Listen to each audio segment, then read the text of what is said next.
ये कहानी एक ऐसी बूढ़ी माँ की है जिसकी बेटी उसे 17 साल की उम्र में छोड़ के चली गई थी। उस बेचारी बूढ़ी माँ का साथ देने के लिए कोई नहीं था और धीरे धीरे उनका शरीर कमजोर होने लग गया था। वो ठीक से चल भी नहीं पाती थी। उनके रीढ़ की हड्डी कमजोर होने की वजह से उन्हें झुककर चलना पड़ता था। जब उनकी बेटी कई सालों तक अपने गाँव वापस नहीं आई तो उन्होंने दिन के काम काज में ही व्यस्त रहना सही समझा और इसी तरह कई साल बीत गए। इसके बाद हम देखते हैं कि उसकी बेटी की उम्र अब 32 साल हो चुकी है और उसका एक 7 साल का बेटा भी है जिसका नाम सांग वू है। सांग वू की माँ 15 सालों के बाद अपने गांव जा रही थी। उसका बेटा उससे पूछता है कि उसकी दादी माँ कैसी है और क्या उन्हें ठीक से सुनाई और दिखाई देता है, लेकिन उसकी माँ को उसके किसी भी सवाल का पता नहीं था क्योंकि उसे खुद भी नहीं पता था कि इतने सालों में उनका क्या हाल हो चुका है। वो दोनों अपने गाँव जाने वाली बस में बैठे थे, लेकिन रास्ते में गाँव के लोग एक मुर्गी के बच्चे को पिंजरे से निकाल देते हैं और वो सांग वू और उसकी माँ के ऊपर कूदकर उनके कपड़ों को गंदा कर देता है। उसके बेटे को ये जगह बिल्कुल पसंद नहीं आती क्योंकि इस गांव में बहुत सारे कच्चे रास्ते थे जहां पर बहुत सारी मिट्टी उड़ती थी। वो अपनी माँ से घर वापस चलने की जिद करता है, लेकिन वो उसे डांट फटकार के किसी तरह अपनी माँ के घर ले आती है। यहाँ पर हम उसकी माँ को देखते हैं जो अब बहुत बूढ़ी हो गई थी। वो बोल नहीं सकती हैं और उनके सुनने की शक्ति भी बिल्कुल खत्म हो चुकी है। उनकी बेटी उनसे माफी मांगती है क्योंकि इतने सालों में वो कभी उनसे मिलने नहीं आई। वो उन्हें बताती है कि उसके पति ने उसे तलाक दे दिया, जिसके बाद पैसों की कमी के चलते उसे अपनी दुकान को बंद करना पड़ा और अब उसके पास पैसे कमाने का कोई जरिया नहीं है। वो उन्हें बताती है कि शहर में नौकरी पाना बहुत मुश्किल हो गया है और अब वो इतने ज्यादा कर्जे में अपने बेटे का पालन पोषण नहीं कर सकती। इसीलिए वो कुछ दिनों के लिए सांग वू को उन्हीं के पास छोड़कर जाना चाहती हैं और जब शहर में सब कुछ ठीक हो जाएगा वो उसे वापस ले जाएगी। उसकी बूढ़ी माँ बस उसे सुने जा रही थी, लेकिन उन्हें समझ आ जाता है कि वो क्या कहना चाहती है। सांग वू की माँ उन्हें कहती है कि अब उन्हें शहर जाना होगा, लेकिन दादी उसे इशारे करके कहती है कि वो थोड़ी देर आराम कर ले। पर उसकी बेटी उन्हें कहती है कि वो यहाँ पर और नहीं रह सकती और शाम की बस से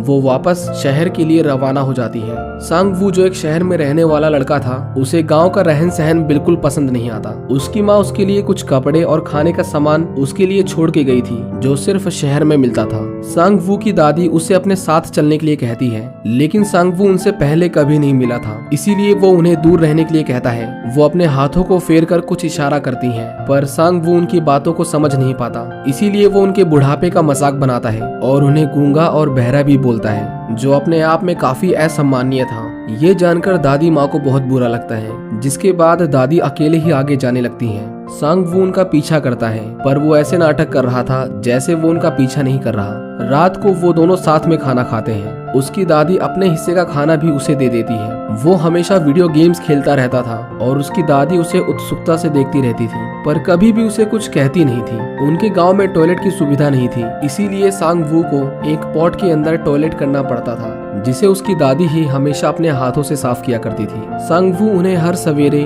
2 बाल्टियों का भार उठाते हुए देखता था। उनके अंदर एक ठहराव था, मानो ऐसा है कि उन्होंने अपने जीवन के अच्छे और बुरे लम्हों को जी लिया है। एक दिन एक लड़का उसके घर आता है और वो सांग वू को अपने साथ खेलने के लिए कहता है, पर उसे अकेले रहना ही पसंद था, इसीलिए वो उसे मना कर देता है। उसकी दादी उसे कभी कुछ नहीं कहा करती थी, बस उसे जिस चीज की जरूरत है वो उसे दे दिया करती थी। लेकिन कुछ दिनों के बाद सांग वू अकेले रहकर तंग आ गया था। वो एक दिन अपने घर के नीचे गांव की ओर जाता है, पर उसे कोई दिखाई नहीं देता जो उसके साथ खेल सके। वो थक हार के वापस आ जाता है। उसकी दादी खाली समय में सिलाई किया करती थी। वो अपने पोते को सुई में धागा डालने के लिए कहती हैं, क्योंकि उनकी आंख कमजोर थी और उन्हें ठीक से दिखाई नहीं देता था। सांग वू धागे को डालकर दोबारा से अपना वीडियो गेम खेलने लगता है, लेकिन जब भी धागा खत्म होता था वो सांग वू से दोबारा से सुई में धागा डालने के लिए कहती थी। सांग वू इससे बहुत इरिटेट हो गया था। वीडियो गेम्स खेलते खेलते उसकी बैटरी खत्म हो जाती है। सांग वू अपनी दादी से कुछ पैसे मांगता है ताकि वो नई बैटरियां खरीद सके, लेकिन उसकी दादी ने गरीबी में अपना जीवन बिताया था और उनके पास इतने पैसे नहीं थे। सांग वू उन्हें कहता है कि वो अपनी माँ से कहकर उनके पैसे वापस कर देगा, लेकिन उसकी दादी एक बार फिर से अपने हाथों को फेर कर फिर से वही इशारा करती हैं। सांग वू को उनके ऊपर गुस्सा आता है और वो उन्हें कहता है कि वो किसी काम की नहीं और उन्हें धक्का देकर वहाँ से भाग जाता है। पैसे न मिलने पर मानो जैसे वो अपनी दादी को अपना दुश्मन मानने लगता है। वो उनकी चप्पलों को छिपा देता है जिसकी वजह से उन्हें हर रोज नंगे पैर ऊंची चढ़ाई करनी पड़ती थी। वो बहुत मेहनत से उसके टॉयलेट पॉट को धोकर लाती हैं, जिसे वो लात मारकर तोड़ देता है। सांग वू को किसी भी तरह बैटरीज चाहिए थी। वो अपनी दादी के सिर में लगे हेयर पिन को निकालकर मार्केट की ओर जाता है ताकि वो उसे बेचकर बैटरीज खरीद सके। वो एक आदमी से बैटरीज की दुकान का रास्ता पूछता है। जब वो दुकान पहुंचता है तो दुकान वाला उसे कुछ बैटरियां दिखाता है, लेकिन उनमें से कोई भी उसके वीडियो गेम में नहीं लग पाती, क्योंकि उसमें सिर्फ मर्क्यूरी सेल्स लगते थे जो आकार में गोल होते हैं। वो दुकान वाला उसे दूसरी दुकान के बारे में बताता है, लेकिन वहाँ भी वो बैटरीज नहीं थी। सांग वू सोचता है कि उसे बैटरीज नहीं मिली तो क्यों ना वो उस हेयर पिन को बेचकर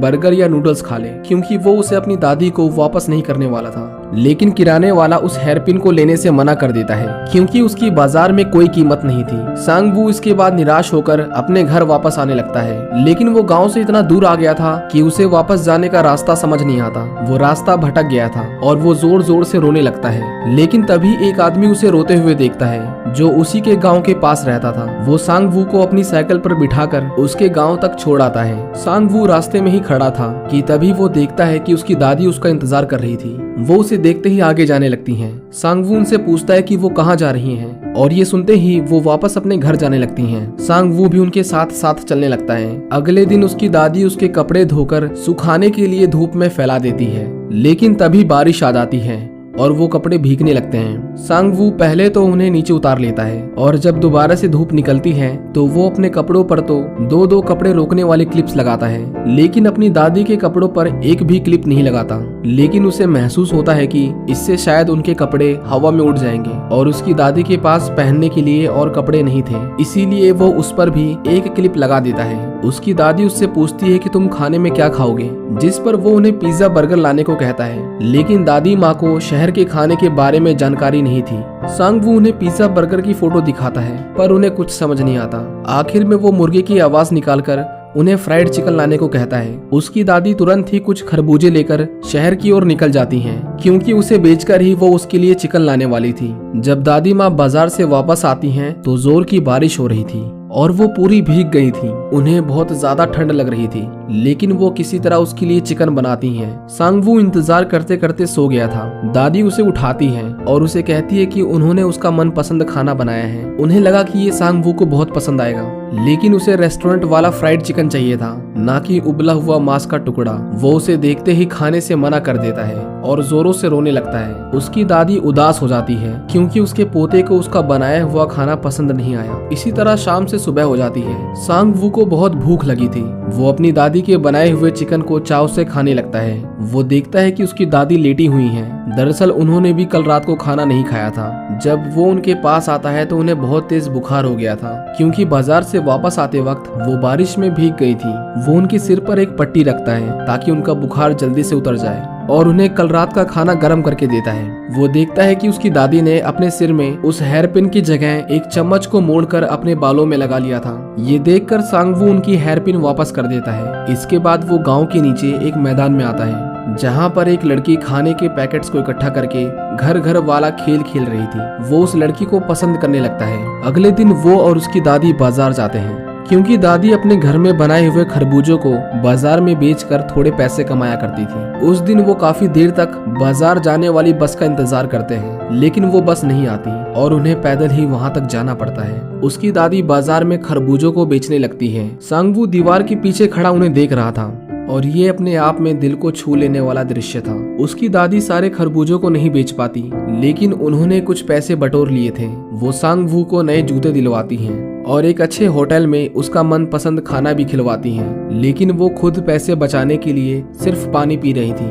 वहाँ पर सांग वू एक दुकान देखता है जहाँ पर हर तरह की बैटरीज मिलती थी, पर उसे पता था कि सारे पैसे खर्च हो चुके हैं, इसीलिए वो जिद नहीं करता। इसके बाद वो दोनों अपने घर के लिए निकलने लगते हैं। दादी माँ को घर जाने वाली बस नहीं मिल रही थी, लेकिन बस का कंडक्टर उन्हें आवाज लगाता है और सही बस पकड़ने में उनकी मदद करता है। वो दादी माँ को बताता है कि उसकी एक दोस्त के पैरों में बहुत दर्द रहता है, इसीलिए वो एक बार जाकर उनसे मिल आए। दादी अपनी सहेली से मिलने जा रही थी, इसीलिए वो सांग वू से इशारों में पूछती है कि तुम्हें क्या खाना है। वो एक लड़के को चोको पाई खाते हुए देखता है और उसे भी वही खाना था। दादी माँ उस लड़के के फेंके हुए चोको पाई के रैपर को उठा लेती है, क्योंकि उन्हें नहीं पता था कि उन्हें दुकान पर जाकर क्या कहना है। वो अपने दोस्त के पास आती हैं और उनसे उनकी तबीयत के बारे में पूछती हैं। वो बूढ़ी औरत अपनी बीमारी से बहुत परेशान रहती थी। दादी माँ उन्हें वो रैपर दिखाती है और वो उनके लिए 6 चोको पाई पैक कर देती हैं। बदले में दादी उन्हें कुछ पैसे देती हैं, लेकिन वो औरत पैसे लेने से मना कर देती है। पर बदले में दादी उसे कुछ खरबूजे देती हैं। वो औरत उन्हें कहती है कि कभी मौका मिले तो वो दोबारा मिलने आ जाए, इससे पहले कि हम दोनों में से कोई पहले मर जाए। ये सुनकर दादी थोड़ा मुस्कुराती हैं और वहाँ से चली जाती हैं। वो जब बस में दोबारा आती हैं तो हम देखते हैं कि सांगवू उसी गांव की लड़की के साथ बैठा था। वो अपनी दादी से कहता है कि वो अकेले ही जाएगा, इसीलिए वो उनके साथ ना आए। उसकी दादी बस के बाहर ही खड़ी थी। वो सांगवू से कहती है कि वो अपने साथ बचे हुए खरबूजे ले जाए, क्योंकि उनका वजन बहुत ज्यादा था। लेकिन सांगवू उसे अपने साथ ले जाने से मना कर देता है। इतनी देर में वो बस चल पड़ती है और दादी माँ पीछे ही रह जाती हैं। सांगवू उस लड़की के साथ बैठा तो था, लेकिन वो उससे बात नहीं करती, बल्कि वो तो अपने दोस्त से बात कर रही थी। सांगवू अपने घर पहुंच गया था। वो अपनी दादी का इंतजार कर रहा था, लेकिन काफी देर इंतजार करने के बाद भी वो नहीं आती।